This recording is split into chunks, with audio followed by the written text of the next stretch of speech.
Shri Rupam Sagrajatam Sahagana Raghunathanvitam Tam Sajivam Sadvaitam Savadhutam Parijana Sahitam Krishna Chaitanya Devam Shri Radha Krishna Padan Sahagana Lalita Shri Vishakhanvitam Sha He Krishna Karuna Sindhu Deenabandhu Jagatpate Gopesh Gopika Kanta Radha Kanta Namostute Tapta Kanchana Gaurangi Radhe Vrindavaneshwari Vrishabhanu Sute Devi Pranamami Haripriye Vansha Kalpatarubhyascha Kripa Sindhu Bhayavacha Patitanam Pavanebhyo Vaishnavebhyo Namo Namah Jai Shri Krishna Chaitanya Prabhu Nityananda Shri Advaita Gadadhar Shivasadi Gaura Bhaktivinoda Hare Krishna Krishna Krishna Hare Hare Hare Ram Ram Ram Hare Hare Namam Vishnu Padaya Krishna Pristhaya Bhutale Srimate Bhakti Vedanta Swaminiti Namine Namaste Saraswate Deve Gauravani Pracharine Nirvishesha Shunyavadi Paschatya Deshatarine Hare Krishna. So the second chapter is entitled as Contents of Gita Summarized. Very important because whatever is contained in Bhagavad Gita is presented as a summary here. And if we have understood the summary, then of course we can know the content in itself. So this second chapter is named by Srila Vyasadeva as Sākhya-Yoga. It is also called as Atma Anatma Vivek Yoga. So this chapter elaborates the analytical distinction between matter and spirit, between temporary and permanent. So we say that Bhagavad Gita is spoken by Krishna because Arjuna is in confusion. He is in a complete state of perplexity. He is bewildered. He is completely checkmated. He does not know what he should do. And although Arjuna is very greatly skilled, he is very learned, still being such an expert warrior, being very learned, skilled, he has unlimited abilities, but still he is unable to take the right decision in life. Similarly, all of us, we are all aspiring to have unlimited resources, but still hardly can anyone match to the extent of resources which were available with Arjuna. Arjuna had unlimited ability. In our case, our ability is limited, it is restricted. But still, in our heart, we have desires. We have strong desires to enjoy the material nature unlimitedly. We have the desire to control and convince others of one aspect. That is the superiority of our viewpoints. That what we consider right is the best. So Arjuna is showing bewilderment. Why? Because he is trying to control things in his own way.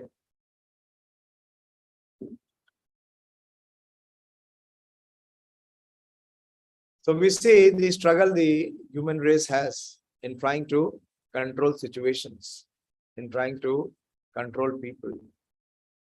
And in this effort to control, they are frustrated. They feel completely helpless.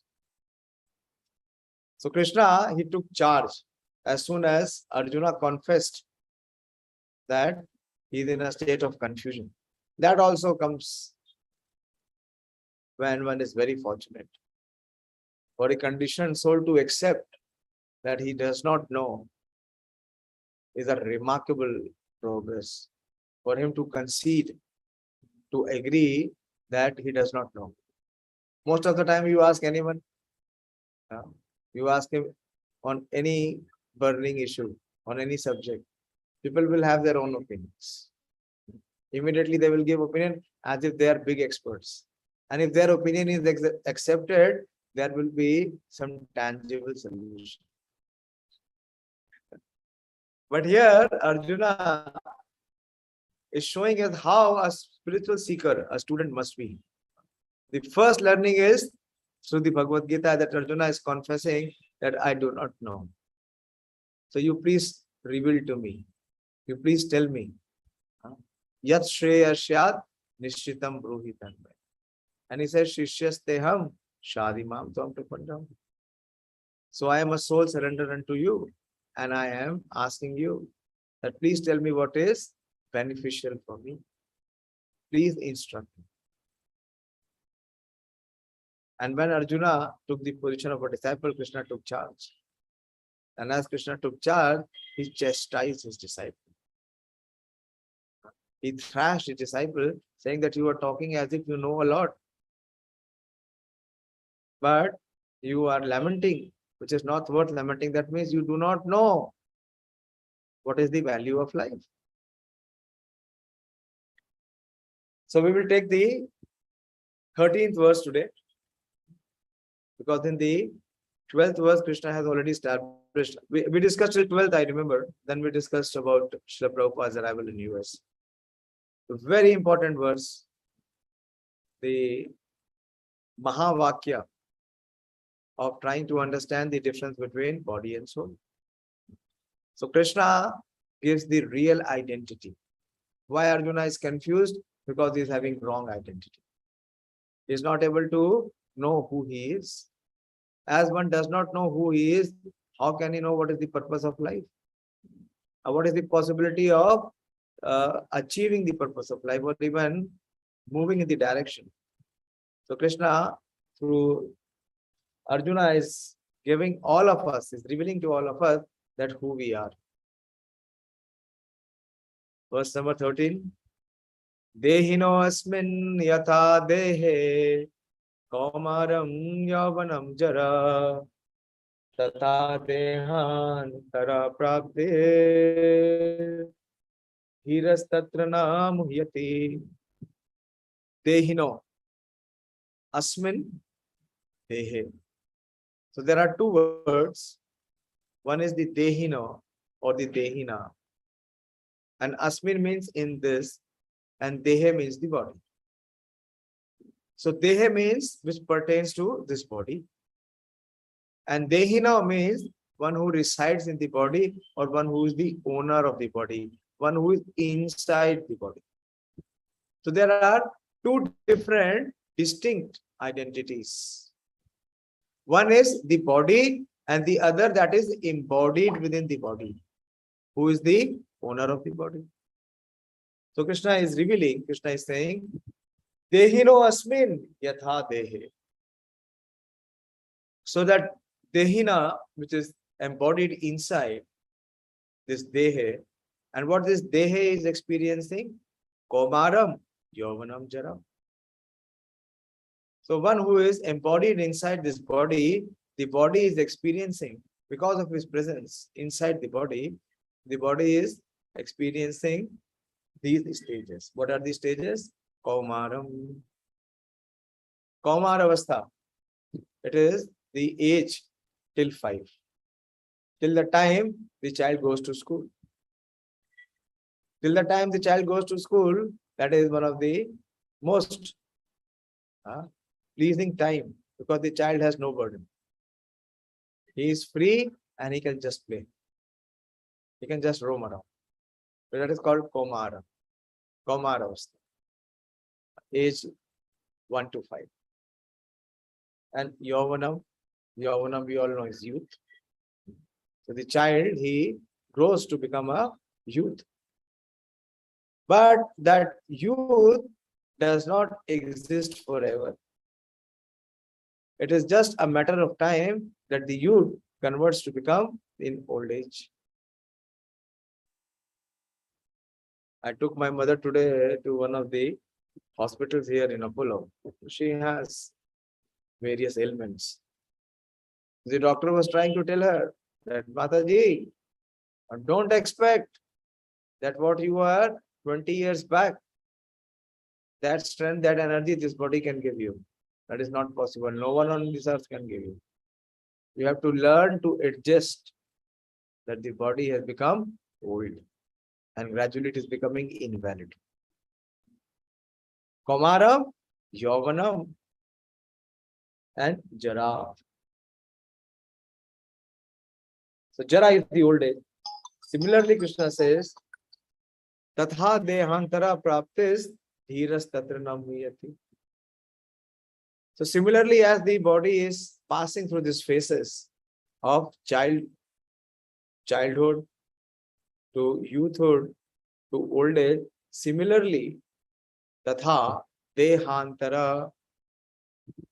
So we learned about what is Dehino and Deha. And now it is Dehantara. When one leaves this body and the Dehi, it enters another body. So it is called Dehantaran. Leaving one body to enter into the next body. So like the body is already experiencing this transformation. The soul which is inside the body is experiencing this changes, which is from boyhood to youth and to old age. Similarly, at the time of death, the body, the soul leaves one body and it enters into the next body. So one who can see this change, what is changing? That the body is continuously changing. Prabhupada says you have to ask only two simple questions. That the body that you have now, did it had a childhood body? Yes or no? Rahul, आपका वो बचपन का शरीर मिला था या नहीं? जितने बड़े आपके पुत्र हैं, उतना बड़ा आपका शरीर था या नहीं कभी? Yes sir. अब नहीं है? तो क्या हो गया? परिवर्तित हो गया. It has change.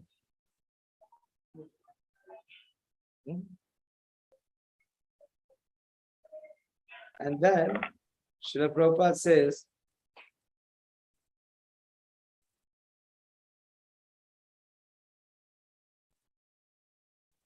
that the body you have now is different from the body that was in the childhood.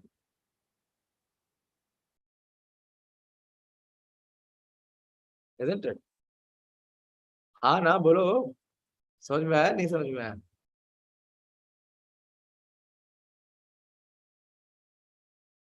So what has changed? The body has changed. But you say, this I had a childhood body. But now the body that I have is changed from the childhood body. So who remains the same? The self remains the same and the body is constantly changing. So one who is dhira. Dhira means one who is trained or one who is experienced. One who is experienced to see the change. He is na muhyati. He is never bewildered. He is never confused. Or he is in no lamentation. So the translation says, as the embodied soul continuously passes in this body also there is continuous change. How? From boyhood to youth and to old age. The soul similarly passes into another body, and this process is called death. When the soul gives up this existing body and it transfers itself to another body. So this phenomena is called death. A sober person is not bewildered by a change, by such a change. Very distinct, that Dehi and Dehino and Dehantaran. The soul, the body, and the change.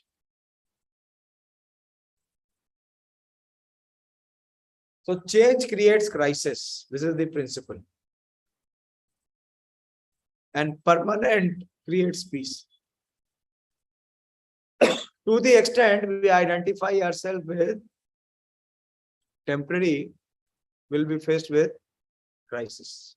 We will be faced with so many tribulations and troubles and frustrations. But to the extent we identify with eternal, with permanent, we'll be peaceful. So Dhira is one who identifies itself with the eternal. He is not disturbed. Okay, we'll discuss it further. Prabhupada says in the purport, since every living entity is an individual soul, each is changing his body every moment. And it is scientifically proved that every moment the body is generating new cells. And the old cells are dying. So every moment there is a change in the body.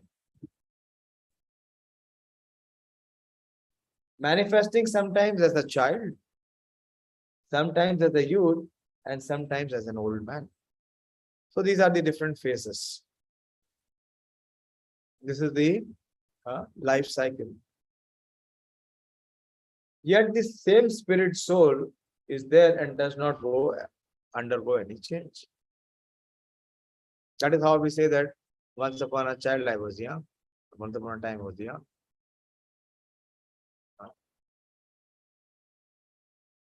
This individual soul finally changes the body at death and transmigrates to another body.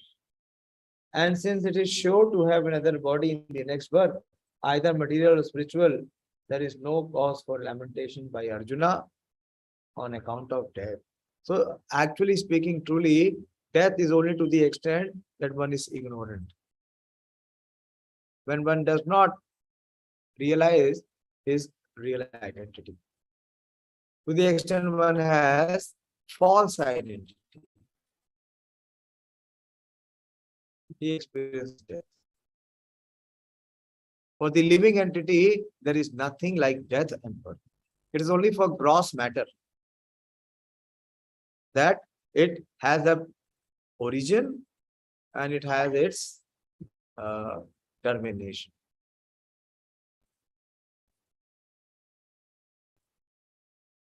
So there is no cause of lamentation. The Dhira person is one who is trained in this knowledge. But to the extent one becomes trained, to the extent one becomes realized of who he is, distinct from Deha. He is not affected by Dehantara. By the change of body, he is not bewildered. I remember of one personality. You know the name Socrates? Socrates. Never heard of Socrates? Yes, Prabhuji. Yeah. Yes, I heard. You have heard? Okay, so please explain who is Rahul. I do not know more about Socrates unless Sukrat. I have read his story in my textbook, in Hindi book. He's a philosopher, and in the last moment, he took a cup of poison, and he leave his body.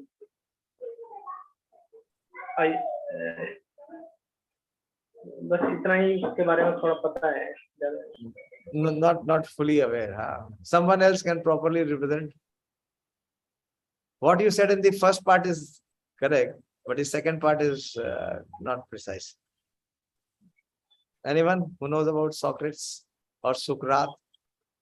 It is there. He is a very popular personality. He is a philosopher, a Greek philosopher.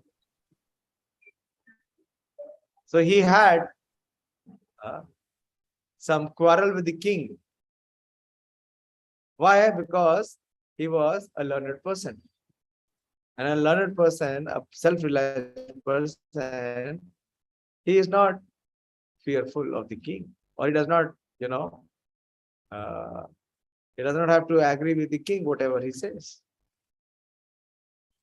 So this Socrates, because his opinion was different from the opinion of the king of the royal order. So the king was thinking that if people get to hear what Socrates says, and Socrates is becoming popular, what might happen is that people will start following him. So the king wanted to kill him. And king issued a, promulgation to that he must be killed. And when the soldiers came to arrest him, he was very cool, he was calm, he was composed. So they all said that you have been, ordered by the king to be killed. And still you are not, this is your last chance. That either you agree to the decree of the king or you'll be killed. So he said, what kill? What can you or your king do? You cannot even see me. So where is the question of killing me? You cannot even see me, you cannot even touch me. So how can you kill me? That's a dhira person. So here it is said that either there is no cause for lamentation on account of death, but Arjuna was showing so much of fear and grief. He was so grief-stricken. He was lamenting as if he fights. If he fights, what he will do? He will kill. So there is no question of killing because his soul is eternal. The individuality we discussed last time, the individuality of the soul will always exist. It cannot be terminated. So there is no question of lamentation. So Prabhupada is saying that neither for Bhishma nor for Drona, for him he was so much concerned. Rather, he should rejoice for the changing bodies from old to new ones. As if we change new clothes. If we give up the old clothes, do we lament? Do we regret? Do we become morose? No. We feel rejuvenated, we feel joy. Rather, he should rejoice for the changing bodies from old to new ones, thereby rejuvenating their energy. Such changes of body accounts for varieties of enjoyment or suffering, according to one's work in life. That will be discussed again, in detail more when we go into the next section of Buddhi Yoga. That one gets the body according to one's activities. And according to one's activities, one's quota for suffering or enjoyment is stored. So Bhishma and Drona, being noble souls, were surely going to have spiritual bodies in the next life. Or at least life in the heavenly bodies. Far superior in enjoyment of material existence. So if we see from the material point of view also, so there is no reason of lamentation because these souls, Bhishma Dev and Dronacharya, they were great authorities, superiors. So even if they did not get salvation, minimum what they will get is the heavenly planet. Because they abided by their duties very strictly. And they were the role models, the acharyas in their respective field of activities. So being skilled and having excelled, they were bound to receive promotion.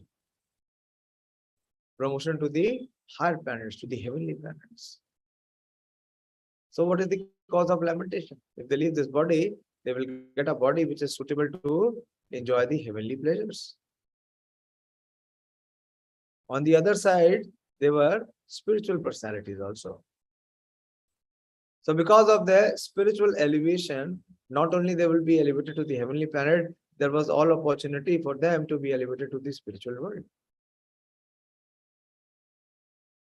So if the living entity is getting elevation either to the heavenly planet or what to speak of spiritual planet, where is the concern for lamentation?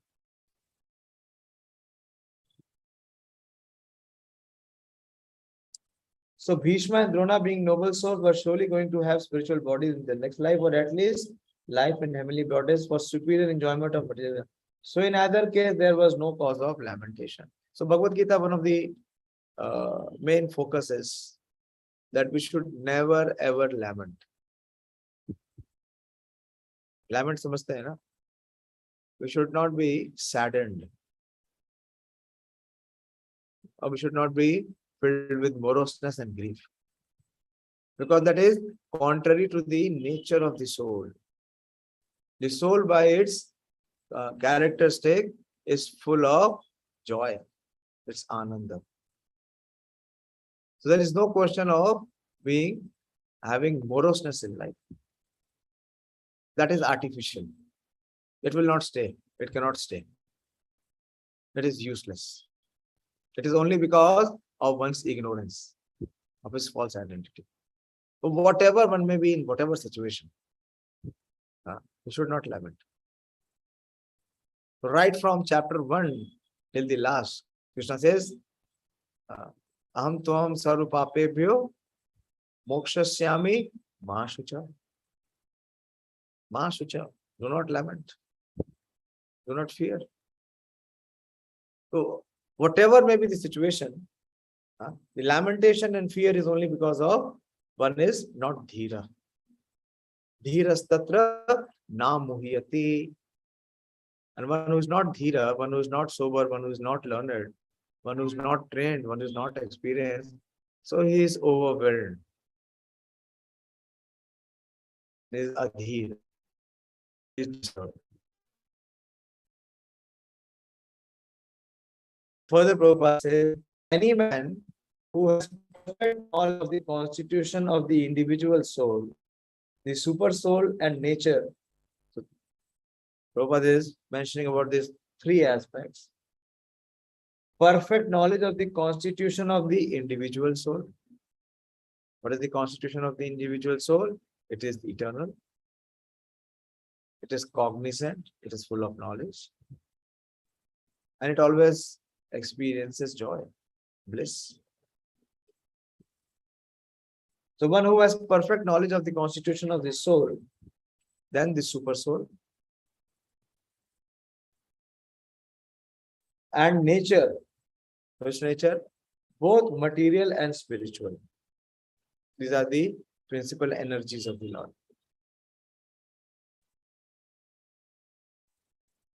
Is called a dhira.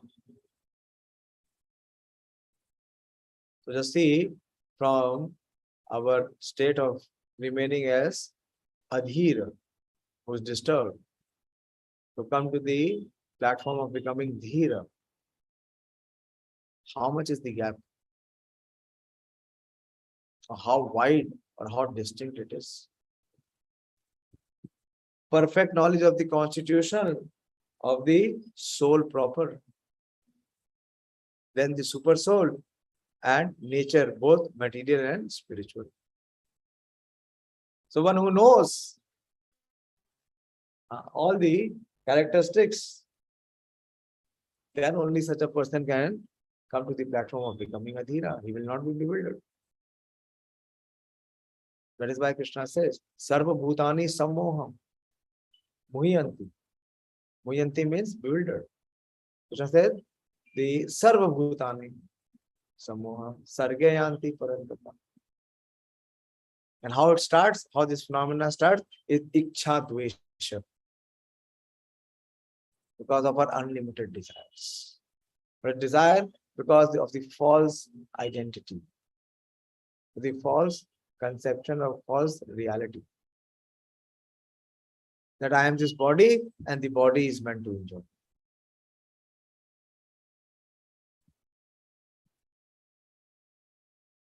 Such a man is never deluded by the changes of body. So, unless and until one comes to the platform of real knowledge, and not just knowledge, realization of that knowledge. Jnanam teham savijnanam. he will be bewildered. He will be confused. He will be disturbed. He will always be hankering. And he will always be lamenting. Why? Because his heart is filled with so many unlimited desires to enjoy, to control.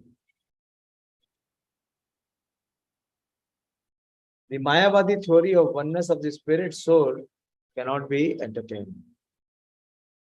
So there are two distinct. One is the soul, which is distinct from both the subtle sense, which is the mind, intelligence, and ego, and also from the gross existence. But also there is the distinction between the individual soul and the super soul. So there cannot be oneness. There is distinctiveness. At all levels it is distinct. It is not distinct. On the ground that the spirit soul cannot be cut into pieces as a fragmental portion. Such cutting into different individual souls would make the supreme cleavable or changeable. So the super soul, it does not change. Eternal means there is no change. And temporary means which changes. So the super soul does not change. And the individual soul is not, because the super soul is divisible. It is not divisible. It is being mentioned.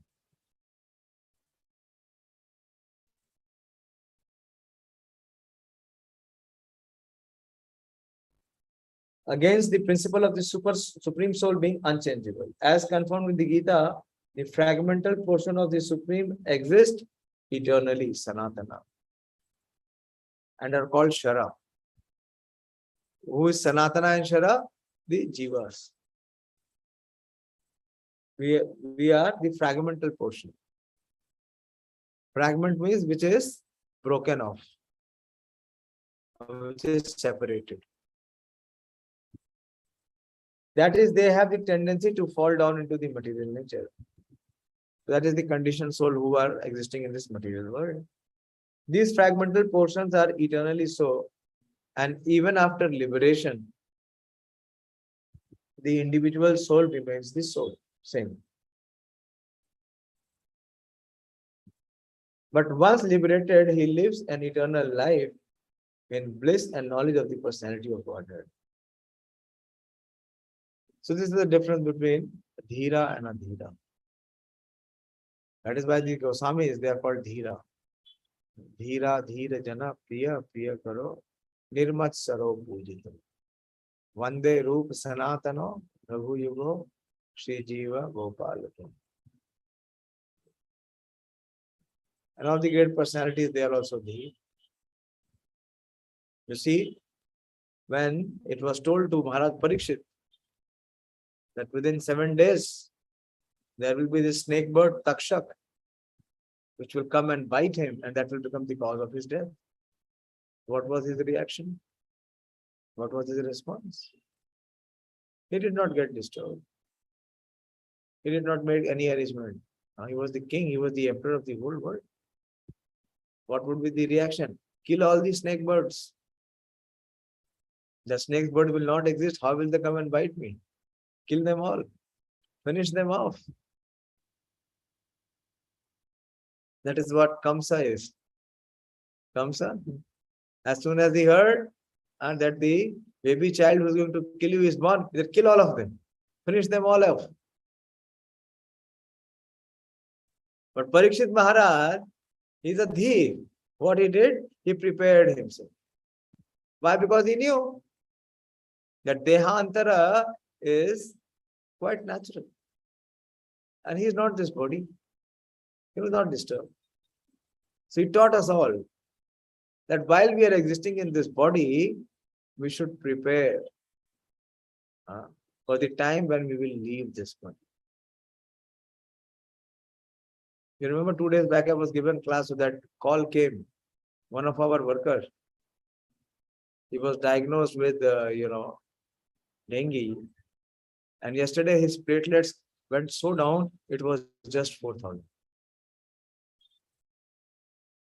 now a serious threat to his survival.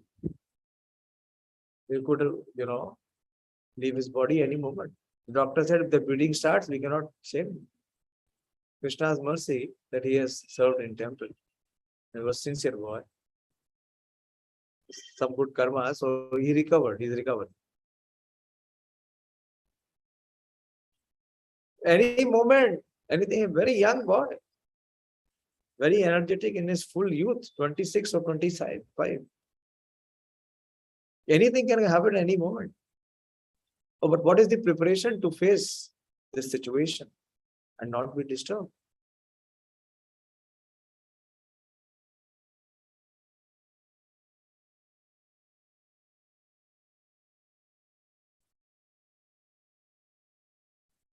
So the fragmented portions are eternally so, and after liberation, the individual soul remains the same, fragmented.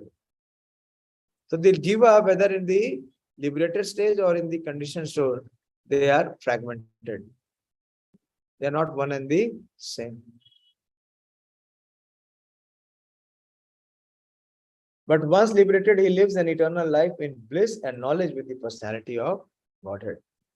This is his natural position. Like the natural position of the child is to do mischief, you see. Rahul is trying his son, but he will not stop. If he gets the electric shock, then you hold his finger and take it near, then he will not touch. But before he gets the shock, he will not leave it. As Prabhupada's son, Prabhupada Leela comes. Prabhupada's younger son was very mischievous. So at that time, this fan was there, this table fan. So when the table fan moves, the child has, like this child is having, he's showing, his finger is very active. So the child was taking the finger again and again near the blade of the fan. Many times Prabhupada stopped him, but he did not. Prabhupada let him have an experience. So Prabhupada took his finger and went near to the blade, and as soon as he touched the finger, he got a shock. So similarly, the conditioned soul, they are feeling that this body is meant for enjoyment.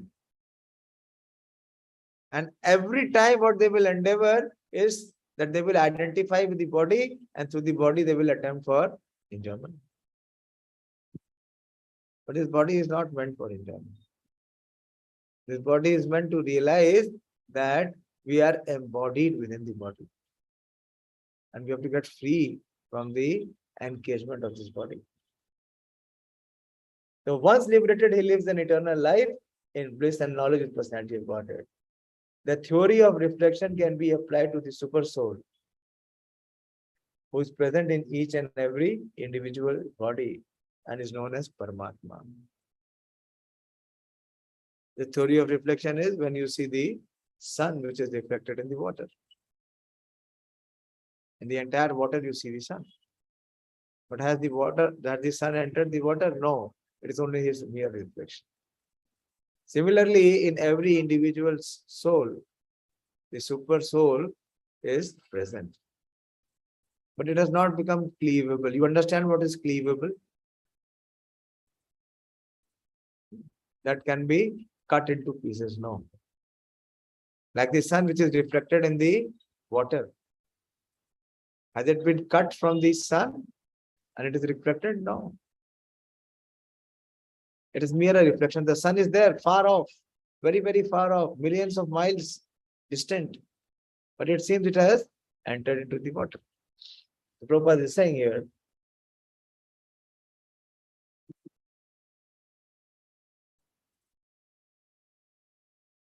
the theory of reflection can be applied to the super soul who is present in each and every individual body and is known as the Paramatma. He is different from the individual living entity. When the sky is reflected in water, the reflection represents both the sun and the moon and the stars also. The stars can be compared to the living entities and the sun or the moon to the Supreme Lord. The individual fragmental spirit soul is represented by Arjuna. And the Supreme Soul is the personality of Godhead, Shri Krishna. They are not on the same level. So the living entity is Anu. is insignificant, infinitesimal. And the Supreme Lord is Vibhu, is unlimited. So the insignificant, limited can never be compared to the unlimited under any conditions or any considerations. They're not one and the same. They are not on the same level. As it will be apparent in the beginning of the 4th chapter. Why? Because the individual soul has a tendency to fall. And as it falls, it forgets. Which is the verse? 4th chapter. Quickly.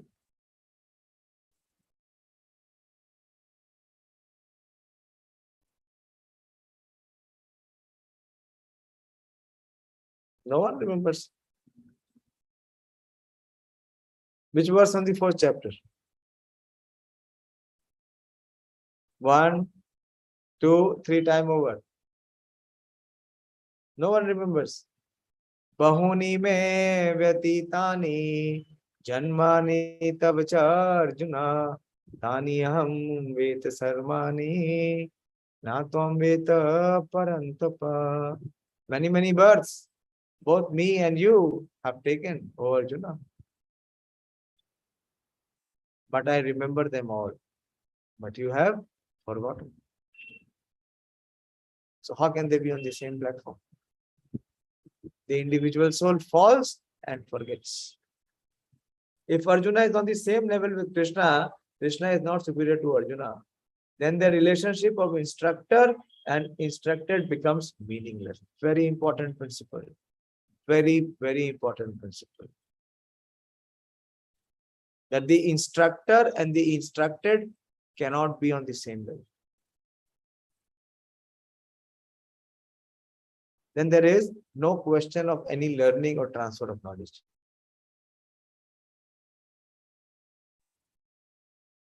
If both of them are deluded by the illusionary energy Maya, then there is no need of one being the instructor and the other the instructed. Such instructions would be useless.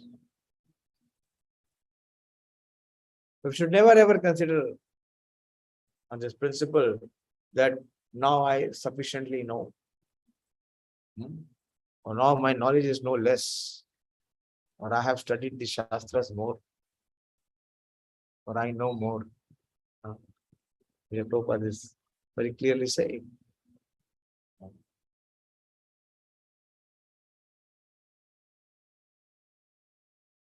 Then there is no need of one being the instructor and the other the instructed. Such instructions would be useless because in the clutches of Maya, no one can be an authoritative instructor. Under these circumstances, it is admitted that Lord Krishna is the Supreme Lord, superior in position to the living entity.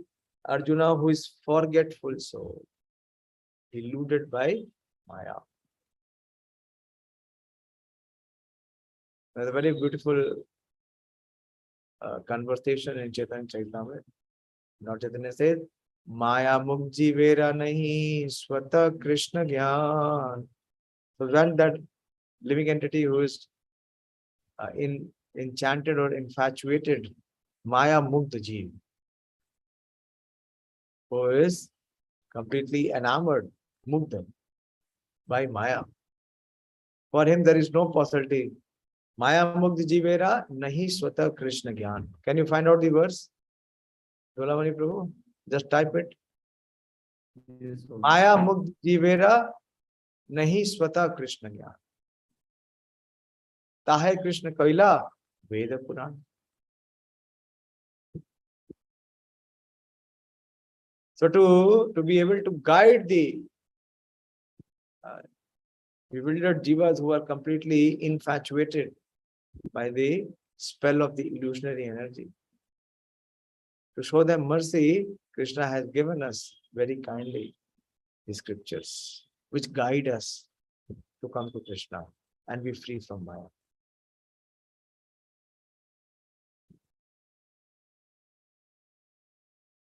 But how to be able to do that?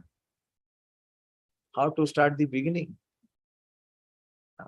How one can become a dhira when one is not captivated, one is not bewildered by the forces of the illusionary energy.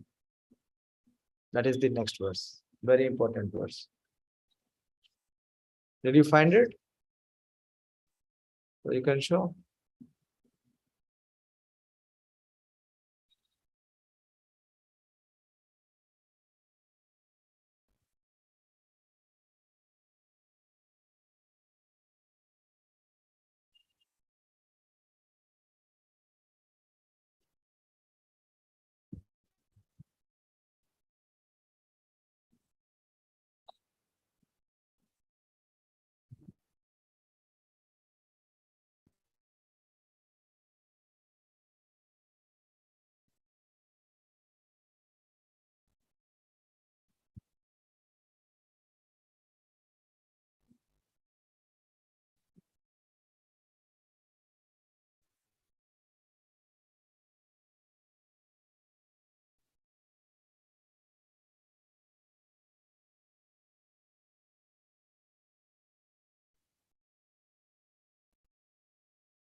Gentlemen, if you found it fine, then we'll go to the next verse.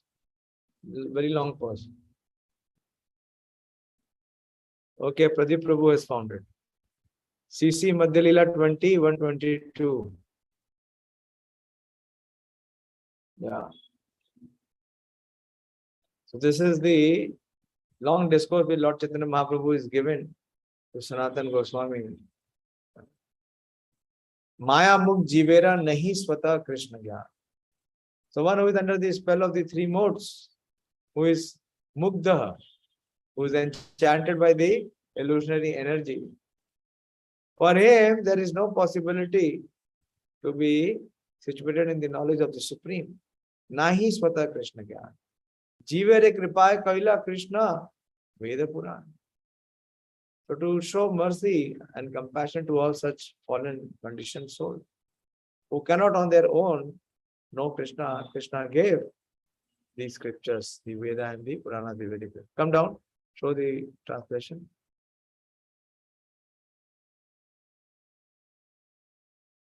The conditioned souls cannot revive his Krishna consciousness by his own effort. Wait. Let us not run away. This fact we do not accept. The conditioned soul cannot revive his Krishna consciousness by his own effort. But out of causeless mercy, Lord Krishna compiled the Vedic literature and its supplement the Puranas. Prabhupada says in the purport, a conditioned soul is bewildered by the Lord's illusionary energy, Maya. Maya's business is to keep the conditioned soul forgetful of his real relationship with Krishna. Very beautiful. This is Maya's business. Thus, the living entity forgets his real identity as spirit soul. He remains adhir. He cannot become dhir. And instead of realizing his factual position, thinks himself the product of the material energy according to Srimad Bhagavatam 175. Come down. Further down. Yaya sammohito jiva atmanam trigunatmakam paropi manutenartham tatkritam cha vipadyate. So yaya sammohito jiva. So the jiva is sammohita, he is captivated. How?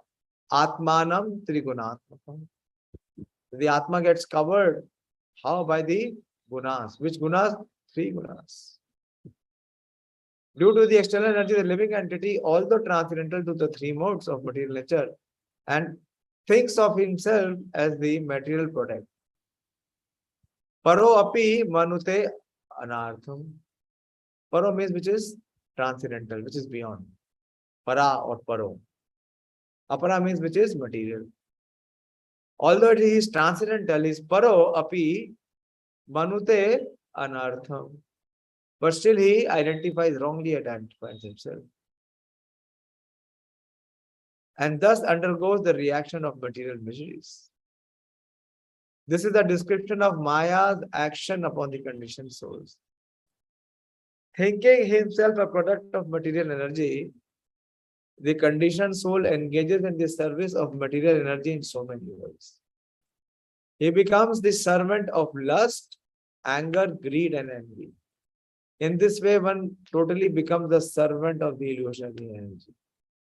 Later, the bewildered soul becomes servant of mental speculation. But in any case, he is simply covered by the illusionary energy.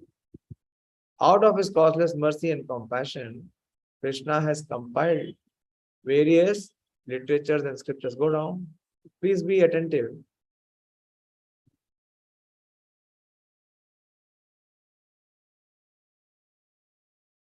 Yeah.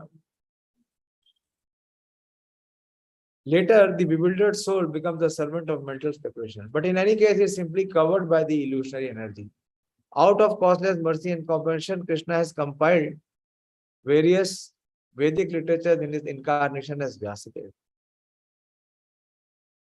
So Vyasadeva is Saktavish avatar of Lord Krishna. So one of the compilation of Vyasadeva is also Bhagavad Gita. Vyasadeva composed Mahabharata. And in Mahabharata, he has compiled in the Bhishma Parva. This Bhagavad Gita. Why? So that one can have the reality. One can know who he is. And he can give up the falsity.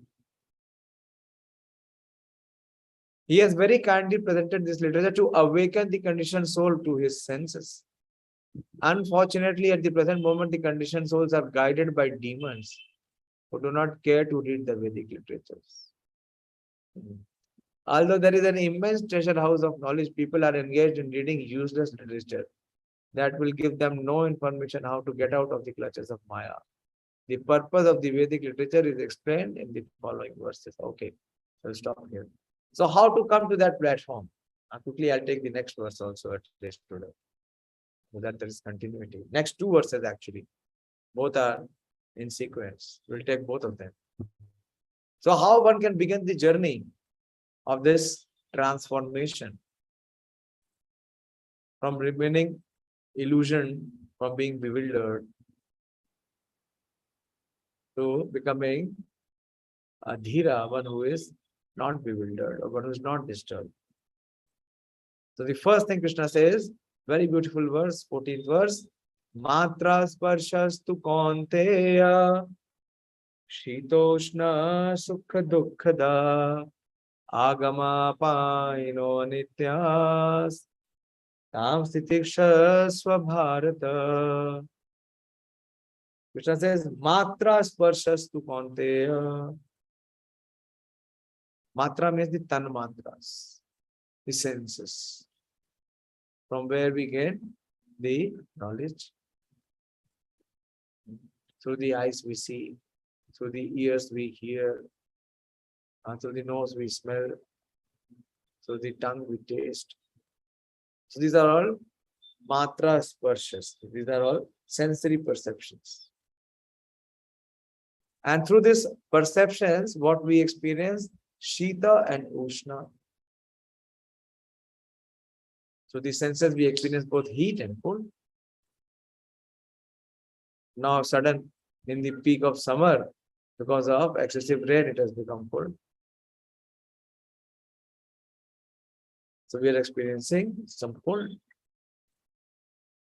And similarly, through the sense perception, the master of all the senses is the mind. Through the gross senses, we experience heat and cold. And through the subtle sense, which is the mind, intelligence, and ego, what we experience, sukh and dukh. Both at the gross level and also at the subtle level. And both are what? What is their nature? What is their characteristic? It is agama. Agama means that which appear or which comes. And apaina. Apaina means which disappear. So it appear and it disappear. What? Shitra and Ushna. We see it is cyclical. If it is sheath, it cannot continue for the entire year. It is sheath. It's just a matter when the sheath ends and Ushna begins. So similarly, Sukha and Dukha, happiness and distress, they are also Agama and Apayana. They appear and they will disappear. So one should not be elated in happiness and one should not be disturbed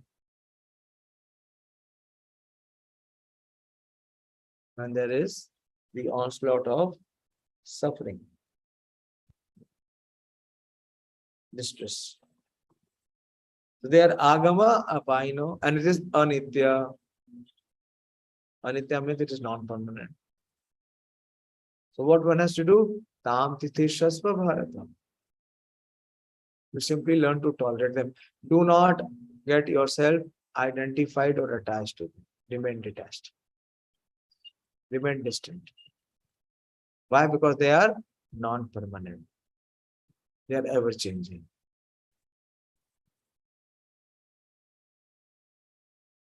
O son of Kunti, the non-permanent appearance of happiness and distress and disappearance in due course are like the appearance and disappearance of winter. And Prabhupada has given a very articulate translation. The Prabhupada has directly put forth first the more severe level of suffering, which is at the subtle level, happiness and distress. And Prabhupada is comparing the happiness and distress to the cyclical movement like that of winter and summer. It has both appearance and disappearance. And they arise from sense perception. Sense perception is what? Wrong identity. Either we are identifying with ourselves with the gross body, the Sita and Ushna, or with the subtle body, that is Sukha and Dukha, or Man and Apman. They arise from sense perception of Sion of Bhata, and one must learn to tolerate them without being disturbed. So how can one remain undisturbed? By tolerating them. By not reacting to them. Or not not agreeing to come under the influence. How? By remaining detached. Similarly, in our real life situation, when there are difficulties, trouble, the more we try for solutions, the more we scratch our head and our heart in trying to solve it, the more we will be caught. The more we will become disturbed. The more the trouble will overwhelm us.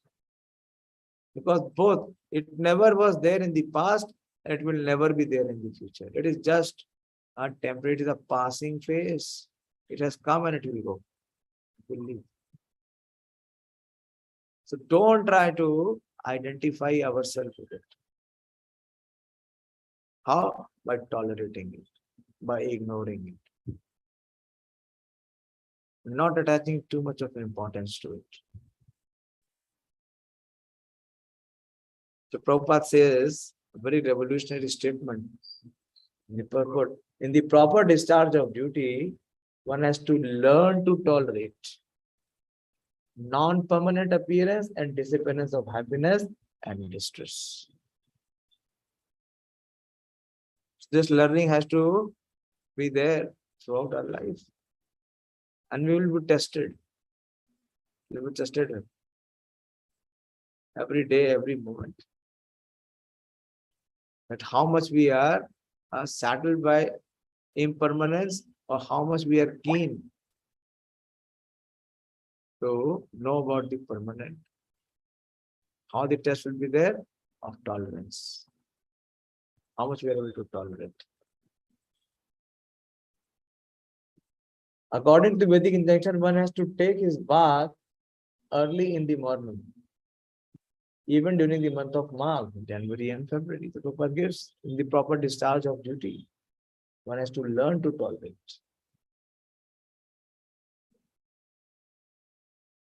One such tolerance is that one has to take bath early in the morning. When you are used to do that, then it does not matter. Whatever may be the season. So for normal people, for those who are not trained, or those who are not learned to tolerate, for them it is very difficult. One has to take his bath early in the morning, even during the month of March, January, February. It is very cold at that time, but in spite of that, a man who abides by the religious principle does not hesitate to take his bath. So in the discharge of duty, what one has to know? One has to tolerate the urges of the senses. One has to regulate them, one has to curb them. Otherwise, one cannot discharge his duty. Prabhupada gives another example. Similarly, a woman does not hesitate to cook in the kitchen in the month of May and June, the hottest part of the summer season. One has to execute his duty in the hottest part of the summer season. One has to execute his duty in spite of climatic inconveniences. Similarly, to fight is the religious principles of Kshatriya, and although one has to fight with some friends or relatives, one should not deviate from his prescribed duty. So the point which Prabhupada is making here is those who want to have spiritual success, or those who want to have spiritual elevation, they should be very fixed in performing their duties, discharge of duties, irrespective of whatever is the inconvenience, however uncomfortable or difficult it may seem, but one does not deviate. One has to execute his duty in spite of climatic, and similarly to fight is the religious principles of Kshatriya, and although one has to fight with some friends, okay, one should not deviate from his prescribed. One has to follow the prescribed rules and regulations. Prabhupada again hammers on this point, that one has to follow the prescribed rules and regulations of religious principles in order to rise to the platform of knowledge. So how ignorance can be dispelled is when one is situated in knowledge. And how can one come to the platform of knowledge? One who is following very strictly. What does Prabhupada say in the 6th chapter, Bhagavad Gita? What is the golden statement? Yes, Prabhuji, success are those who are rigid practitioners. yes. Success is sure for rigid practitioners. Success is sure for the casual practitioner. He will always have casualty. There is no success. There will be no success. He will remain unsuccessful. One has to be rigid in one's practice. Rigid means he does not compromise. He does not give up. He does not change. So one has to follow the prescribed rules and regulations of religious principles in order to rise up to the platform of knowledge, because by knowledge and devotion only, can one liberate himself from the clutches of Maya, illusion. Else one will be swayed away. Atma trigunatmakam. Yaya sammohito jiva. Atma gunatriyatmakam. We just read. So how to be able to reverse the tide of the illusory energy, that one becomes fixed and is prescribed duties in his following the rules and regulations without compromise. The two different names of addresses given to Arjuna are also significant. To address him as Kaunteya, Krishna uses this word to declare Kaunteya pratijanahi name bhaktya pranashyati. Why?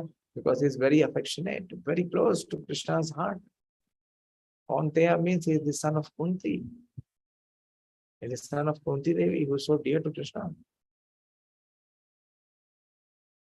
So here Arjuna is addressed as Kaunteya, signifies his great blood relation with his mother's side. Because Arjuna's mother is Krishna's father's sister. Very close blood relation.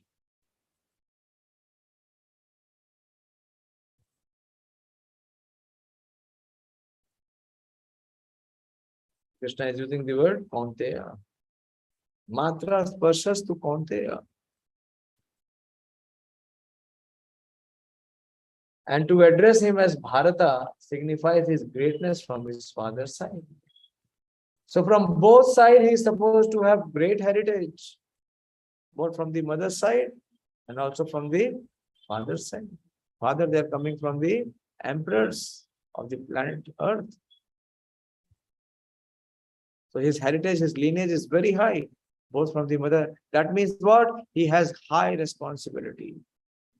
He has big responsibility. Similarly, we are coming in which parampara? In the parampara of Lord Chaitanya Mahaprabhu. We have high responsibility. What? Jivan sarthak kari, karo paropkar. Bharat bhumi to hoila manushya janma jar. Janma sarthak kari, karo paropkar. We're coming in the lineage of Lord Chaitanya Mahaprabhu. And he is instructing that we must become self-realized. And not only we become self-realized, we help others to become self-realized. And also we are attached to Radha Parsarthi, who directly spoke to Bhagavad Gita. So we still have another responsibility. Being the devotees of Shri Radha Parsarthi, it is imperative for us to be the realized students of Bhagavad Gita. So from both sides, like Arjuna, Kaunteya and Bharata, he has high lineage. So when he is given such facility, he has to deliver according to that. A great heritage brings responsibility. Prabhupada says, a great heritage brings responsibility. It is not that you just avail benefit. This great heritage or the great lineage or the great opportunity means that the responsibility is bigger. In the matter of proper discharge of duties, therefore he cannot avoid fight. My mind was telling me, very tired, no sleep, running around the hospital, this, that. Don't leave it today's class. Tell Dolamani to speak. But then I thought, no. Whatever Krishna allows, we will speak, we will discuss. But don't try to run away from responsibility. You cannot run away. The mind is rascal. It does not want to take responsibility. So Krishna says, glorious are those. Yamhina vyate ante te purusham purusha rishabha samadukha sukham dhira soamritvai kalpate. So Krishna takes this forward. He says, oh best among men, oh glorious amongst men, Arjuna, the person who is not disturbed by happiness and distress and is steady in both is certainly eligible for liberation. So amritvai kalpate. He can taste the nectar. He can taste the nectar of immortality even in this life. What to speak of living this life? What is the condition? That one is not disturbed. One yamhina vyathe ante. And is amongst the Purushas is Purusha Rishabha. He is the best among men. How? Sama. Sama means equipoised. Dukkha and Sukha. See the chronology. First is dukkha. Dukkha is distress. We get dissolved or we get disappeared in distress. It is so overwhelming that our everything becomes completely out of tune. What to speak of discharge of duty at that time? You think, "Arey, bach gaye to bahut." But a person who is sama, he is only eligible for liberation. Such a person can experience that nectar of immortality. In one lecture, Prabhupada was speaking many, many years back. This is the goal of life. What? Amritvaya kalpate. To taste the nectar of immortality. That is the purpose of human life, to become immortal. To realize that one is beyond birth and death. So, O best among men, Arjuna, the person who is not disturbed by happiness and distress, and his study is both, and his study in both is certainly eligible for liberation. Anyone who is steady in his determination for the advanced stage of spiritual realization can equally tolerate the onslaught of distress and happiness is certainly a person eligible for liberation. But what is required? Determination. What is the determination? For higher spiritual realization. His goal is fixed. And to achieve his goal, he is willing to sacrifice anything and everything. Not that his goal is roti, kapda or makan.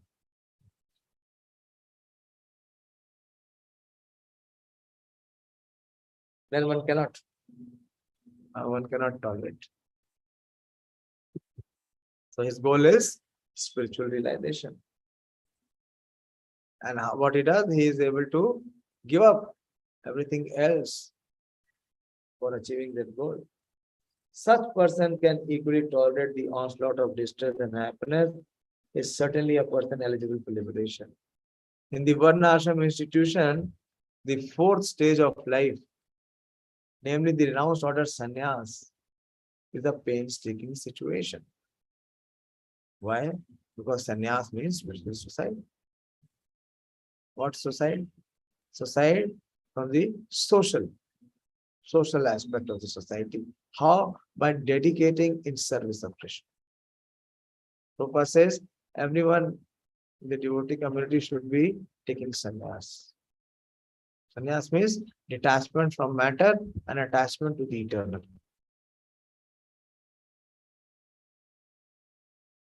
But one who is serious about making his life perfect surely adopts this sannyas order of life in spite of all difficulties. What is difficulty? Difficulties in attachment, ignorance. The difficulties usually arise from having to sever family relations, to give up the connections of wife and children. But if anyone is able to tolerate such difficulties, surely his path to spiritual realization is complete. Similarly, in Arjuna's discharge of duties as a Kshatriya, he is advised to persevere even if it is difficult to fight with his family members or similarly beloved persons. Lord Chaitanya took sannyas at the age of 24, and his dependent's young wife, as well as the old mother, had no one else to look after them. Yet for higher cause he took sannyas and was studying the discharge of higher duties. That is the way of achieving liberation from material bondage. Suddenly Krishna was speaking about the difference between body and soul. 12th verse he spoke about it. Natu eva ham jatu nasa. Then he spoke. First he speaks that in the 11th verse when he chastises. Then Ashocyanand was Ochasta. And then he spoke the Mahavakya Dehino Asmi. And suddenly he has come to Matra Sparshas. And Yaminagati Antrite. Why? Can anyone answer? Why there's a shift giving the discourse from body and soul? Why Krishna is talking about tolerance and not being disturbed?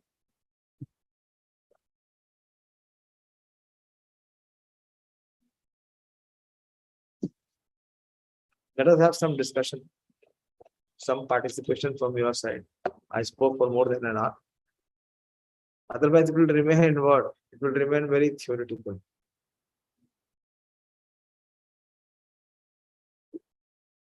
Krishna will conclude in the last.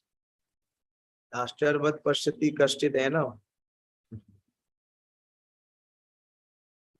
Ashtarvat vadati tatheva charne.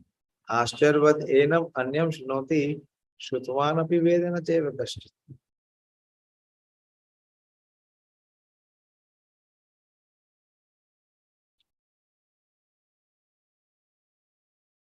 बोलिए. How from adhira we can come to the stage of dhira? What one thing we will learn to tolerate in life? Let us have some practical application and commitment.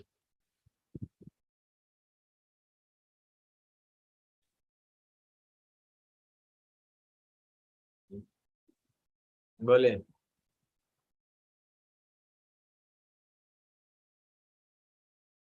क्या बात है, सबने मौन व्रत लिया है? Everybody has taken a vow of silence. Prabhuji, Dhira means who tolerates if any difficulties comes and is knowledgeable and he practices the devotion is Dhira. That is true. In our case, how much we can become, how close are we to being a dhira, or how far we are from being a dhira? When situations in our real life happen, what is our reaction? How do we assess the situation?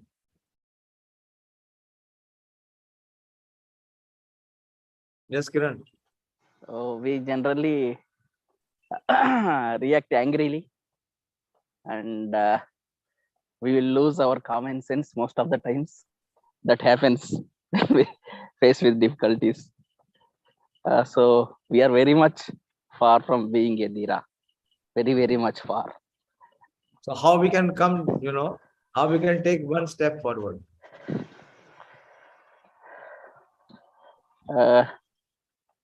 Following the life lessons as prescribed by Prabhupada. Let us be specific. There is a lot of learning from these two verses. That is why Krishna has put these two verses in the discourse of the difference between matter and soul, Sākhya-Yoga. For a purpose, that is what I want to, bring it out. How we can move in the direction of realizing the self. What is step one?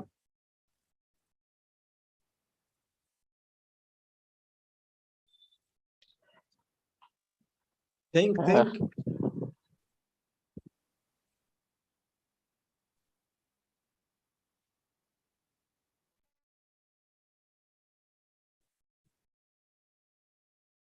Yes, anyone? The two hands are up. Yes, Sonika? Boliye. Hare Krishna, Prabhuji. Hare Krishna. Prabhuji, actually, there is an example in our daily life that generally we used to, we are engaged in doing our research work or writing research paper. Whenever we are getting failed or something is getting delayed, we are very much distressed. And sometimes, most of the time, we just compromise with our regular practices. So here we can take inspiration from especially verse 14, that if such situations are coming, it will definitely go. So we should not deviate from our regular practices. That is my submission. Very good. But still more deeper impact Krishna is giving all of us. What is the step? What is the direction which Krishna is giving? So these two verses. Hare Krishna, direct. Prabhuji. Yes, Mamata, bole. Prabhuji, Yeah. here we can we can be situated in the same condition. Either we are getting success or failure, we should be at the same level, at the same mental condition. Is it possible? Whether we come first in the class or we fail, we are the same. Is it possible? Prabhuji, it is very difficult, but we have to practice this. So how that Much first step can be taken to learn, to tolerate? What is the step one? Here in the verse very clear. Please put your attention to it.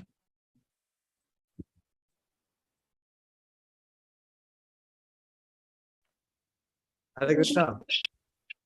Prabhuji, the first step to become a determined means that first step to determination means that whatever situation will come, we will have to tolerate without any happiness and without any distress. This is the first step.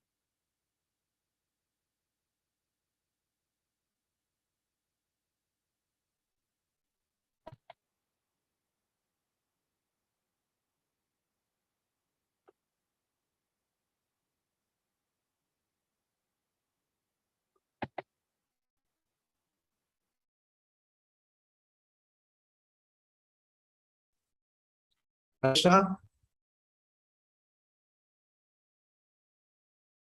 I can see two hands raised, but I don't know whether my voice is reaching you or not. Yes, Prabhuji. Yes, Suman. What is Krishna teaching us through these two verses? Why has he, introduced the Hare Krishna, Prabhuji.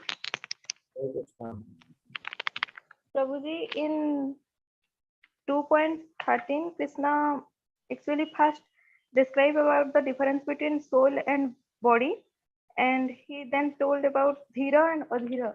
Dhira means one who knows the constitution of soul, super soul, and nature, and Adhira means one who is in lamentation and fear.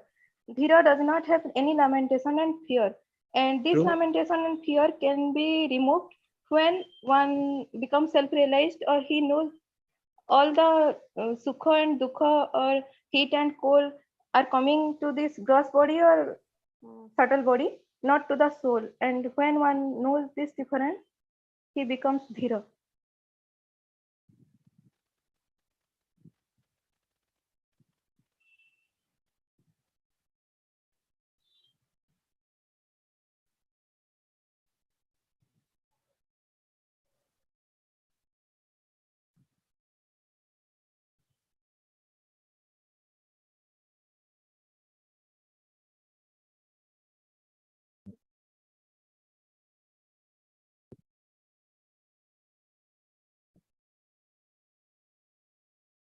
Hare Krishna.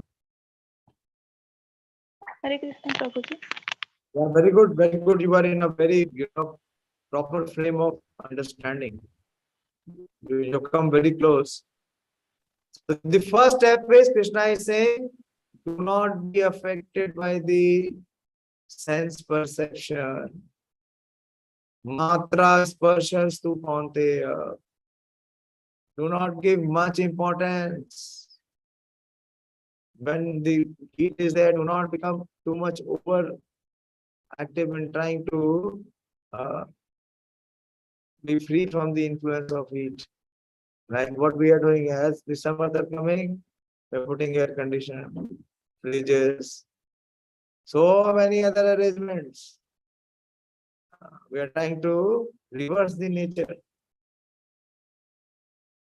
And when the cold is coming, we are applying geysers, heaters, and whatnot.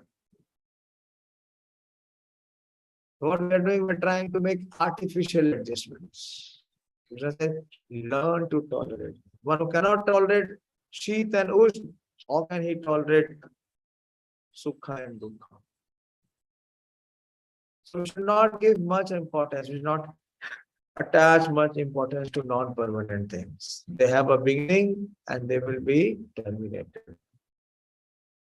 We should not attach importance to them. We should remain detached. And should remain focused in discharging our duties. Then one becomes eligible. Because one who has understanding of soul is Amrit Kalpate. आवाज आ रहा है? Yes, Prabhuji. Okay. So my data is over. Okay, बोलिए. Someone else wants to say something?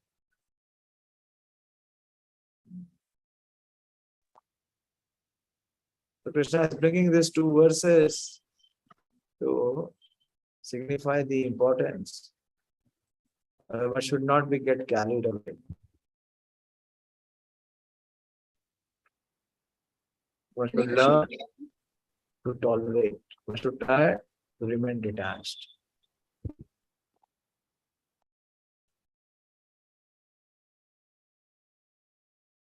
Okay, I will end here. And आपको सुनाई दे रहा है ना? If it is being audible, then I will continue.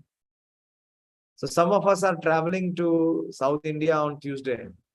So my request is that you please prepare yourself both mentally and also, physically, in a way that you will be traveling and keep yourself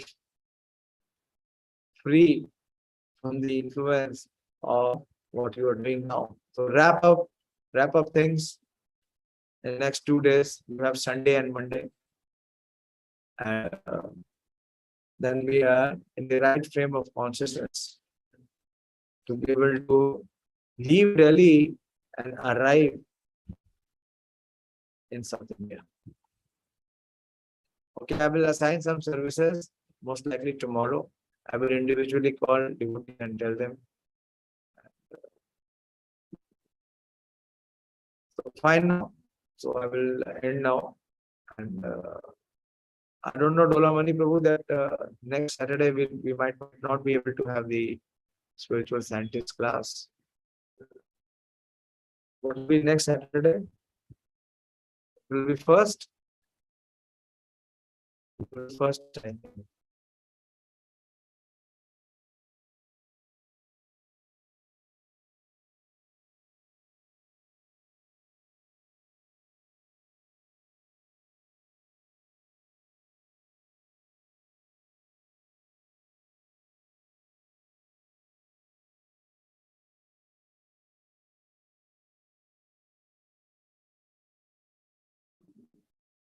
Yes, Prabhuji, it will be 1st October.